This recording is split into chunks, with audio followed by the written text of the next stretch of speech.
Icon star Allu Arjun కథానాయకుడిగా నటించిన పుష్ప 2 చిత్రం ప్రపంచవ్యాప్తంగా భారీ వసూళ్లు కొల్లగొడుతోంది.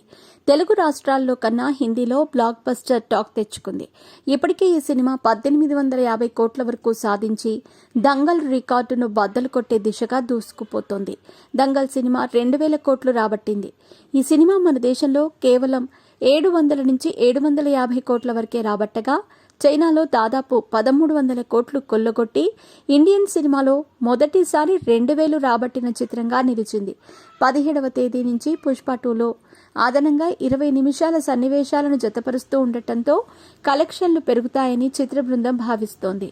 తాజాగా సంక్రాంతి పర్వదినం రావడంతో 5 సంవత్సరాల క్రితం ఇదే పండుగకు అల్లు అర్జున్ నుంచి అలవైకుంఠపురం సినిమా విడుదలైంది. ఇది బ్లాక్ బస్టర్ హిట్ గా నిలిచింది. త్రివిక్రమ్ శ్రీనివాస్ దర్శకత్వంలో హారిక హాసిని క్రియేషన్స్ బ్యానర్ పై సూర్యదేవర రాధాకృష్ణ ఈ చిత్రాన్ని నిర్మించారు. తమన్ స్వరాలందించారు. సంగీతం పరంగా కూడా ఈ సినిమా మ్యూజికల్ హిట్ అయింది. కొన్ని పాటలకు అల్లు అర్జున్ వేసిన డాన్స్ మూమెంట్స్ ఆకట్టుకున్నాయి. వీటిని కొరియోగ్రాఫర్ జానీ మాస్టర్ అందించారు. ఈ సందర్భంగా అల్లు అర్జున్ ట్వీట్ చేశారు. అలవైకుంఠపురం సినిమా తన హృదయంలో ఎప్పటికీ చిరస్థాయిగా నిలిచిపోతుందని, అందుకు కారకులైన త్రివిక్రమ్, చిన్నబాబు నిర్మాత అల్లు అరవింద్, తమన్ అన్నయ్యకు హృదయపూర్వక ధన్యవాదాలు తెలిపారు.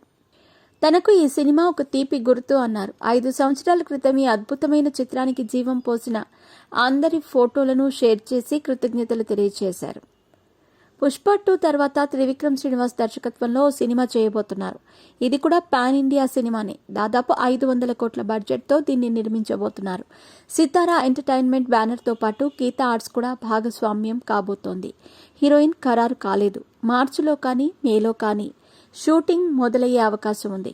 ఈ చిత్రం షూటింగ్ కూడా దాదాపు 1.5 సంవత్సరం నుంచి 2 సంవత్సరాలు పట్టే అవకాశం ఉందని అంటున్నారు. సోషియో ఫ్యాంటసీ జానర్లో త్రివిక్రమ్ దీన్ని తీర్చిదిద్దుతున్నారు.